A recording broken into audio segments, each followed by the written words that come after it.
सभी को प्रणाम। मैं शांभवी ज्योतिष समाधान चैनल के माध्यम से आप सभी के बीच फिर एक बार हम उपस्थित हुए हैं एक विषय को लेकर के, और वह विषय है सूर्य ग्रहण।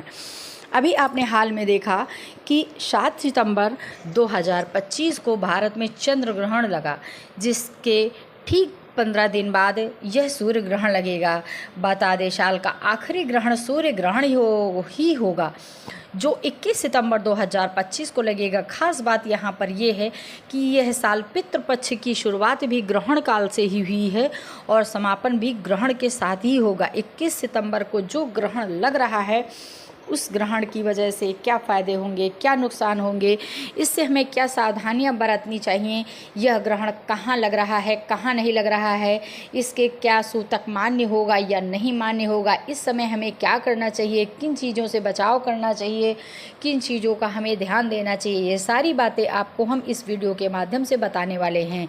आप लोग वीडियो में बने रहिए और आखिरी तक देखिएगा, क्योंकि इसमें हम बहुत महत्वपूर्ण चीज़ आप को समझाने वाले हैं। क्योंकि यह एक प्राकृतिक घटना है, अगर प्राकृतिक घटना है तो वो सभी पर बराबर रूप में, समान रूप में उसका असर देखने को मिलता है। हाँ, ये बात अलग है कि कहीं ज़्यादा मिलता है और कहीं कम मिलता है, पर प्रकृति की जो घटना होती है उसका असर लोगों पर पड़ता ही पड़ता है। यह आश्विन मास के अमावस्या तिथि को सर्वपितृ अमावस्या के दिन में लगेगा सूर्य ग्रहण। साल का आखिरी व दूसरा सूर्य ग्रहण 21 सितंबर को लगेगा। यह पितृपक्ष का आखिरी दिन होगा, यानी सर्वपितृ अमावस्या है। इस साल पितृपक्ष की शुरुआत समापन दोनों ग्रहण से हो रही। पितृपक्ष के पहले दिन 7 सितंबर को चंद्र ग्रहण लगा, उसके उतार चढ़ाव हमें देखने को मिले, जबकि चंद्र ग्रहण के ठीक 15 दिन बाद सूर्य ग्रहण लगा। साल का आखिरी सूर्य ग्रहण क्या हमें भारत में दिखेगा या नहीं दिखेगा, आइए जानते हैं। नहीं, यह ग्रहण सूर्य ग्रहण भारत में नहीं दिखाई देगा। इसकी वजह से जब यह ग्रहण लगेगा तब भारत में रात होगी, इसीलिए ना तो लोग इसे देख पाएंगे और ना ही यहाँ इसका सूतक काल लागू होगा। यह आंशिक सूर्य ग्रहण होगा। अमेरिका, अटलांटिक महासागर और न्यूजीलैंड जैसे क्षेत्र में इसे साफ तौर पर देखा जा सकता है। अब इसके बाद इसके बाद का जो सूर्य ग्रहण लगेगा वो 2026 को 17 फरवरी को लगेगा। यह एक सूर्य ग्रहण वलयाकार होगा, जो कि चारों तरफ से एक सुनहरी अंगूठी जैसा होगा। अब आइए यहाँ पर हम जानते हैं कि यह सूर्य ग्रहण किस राशि पर पड़ेगा और किन राशि के लोगों को इससे फ़ायदा होगा, किन राशि के लोगों को इससे नुकसान होगा, और अगर गर्भवती महिलाएं हैं तो उन्हें क्या करना चाहिए, और अगर वृद्ध हैं या बालक हैं तो उन्हें क्या करना चाहिए, और सभी लोगों को इसमें क्या सावधानियां बरतनी चाहिए। ये सब बताने से पहले आपसे विनम्र निवेदन है कि आप मेरे चैनल पर आए हैं तो प्लीज़ लाइक कर दीजिए, शेयर कर दीजिए, सब्सक्राइब कर दीजिए। अगर मेरे चैनल पर आप पहली बार आए हैं तो सब्सक्राइब करके बेल बटन को प्रेस कर दीजिए, जिससे ये होगा कि यहाँ पर अपडेट होने वाली हर वीडियो आपको सही समय पे आपको मिल जाएगी। अब आइए जानते हैं।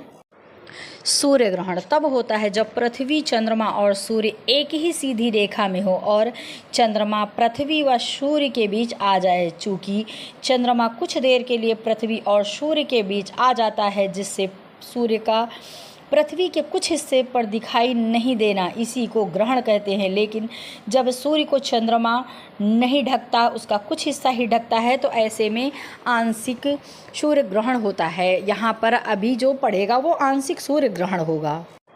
साल का आखिरी सूर्य ग्रहण 21 सितंबर 2025 की रात 11 बजे से लेकर देर रात 3:23 तक रहेगा। यह ग्रहण आश्विन कृष्ण पक्ष की अमावस्या को लगेगा।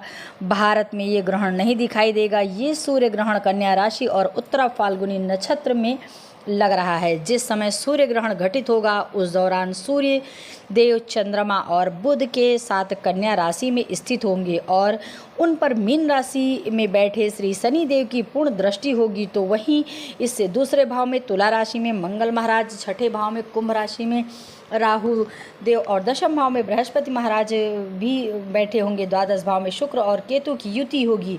साल का आखिरी सूर्य ग्रहण कन्या राशि और उत्तरा फाल्गुनी नक्षत्र में पड़ रहा है। उत्तरा फाल्गुनी में जन्मे लोगों पर इसका विशेष प्रभाव पड़ेगा। अब यहाँ पर आप जानते हैं कि गर्भवती महिलाएं, अगर गर्भवती महिलाएं हैं तो इस समय अपना विशेष ध्यान दें, क्योंकि ये एक प्राकृतिक घटना है। और जब कोई प्राकृतिक घटना होती है, क्योंकि जो गर्भवती महिलाएं भी ये भी एक प्राकृतिक घटना ही है, गर्भ धारण करना, इसीलिए ये भी एक प्राकृतिक घटना है और इस प्राकृतिक घटना से अपने आप को ज़रूर बचाना चाहिए। इस समय गर्भवती महिलाएं विशेष अपना ध्यान दें, कहीं भी यात्रा नहीं करें, अपने को सुरक्षित रखें, अपने घर में बैठें। उस समय मंदिर की किसी भी चीज़ का स्पर्श ना करें, पूजा किसी भी प्रकार की ना करें। मानसिक जप केवल आप कर सकते हैं, ध्यान कर सकते हैं, जप कर सकते हैं। भगवान के नामों का उच्चारण आप बराबर करती रहें। हो सके तो महामृत्युंजय का जप करें, क्योंकि आप गर्भवती हैं और बच्चे की रक्षा उस समय पूर्ण रूप में हो। इसके साथ में ही इसका सूतक काल यहाँ नहीं लगेगा।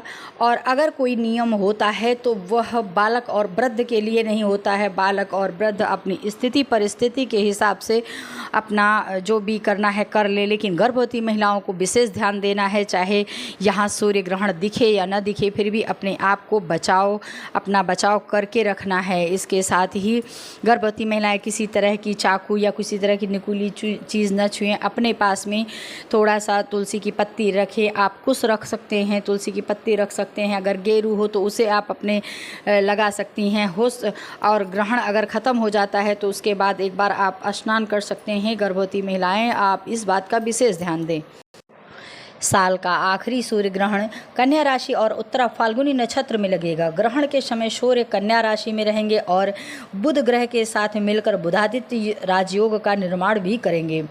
यहाँ पर 21 सितंबर को सूर्य ग्रहण किन देशों में नजर आएगा, तो बता दें कि आपको ऑस्ट्रेलिया, अफ्रीका, हिंद महासागर, दक्षिण प्रशांत महासागर, अटलांटिक महासागर, दक्षिण महासागर, एशिया के कुछ हिस्सों में, साथ साथ न्यूजीलैंड और यहाँ पर सूर्य ग्रहण दिखाई देगा। सूर्य ग्रहण अगर नहीं दिखाई देगा तो वह जगह है, भारत में सूर्य ग्रहण नहीं दिखाई देगा, पाकिस्तान में नहीं दिखाई देगा, श्रीलंका में भी नहीं देखा जाएगा, उत्तरी अमेरिका और दक्षिणी अमेरिका, नेपाल, अफगानिस्तान, अफ्रीका व यूरोप में सूर्य ग्रहण नहीं नजर आएगा।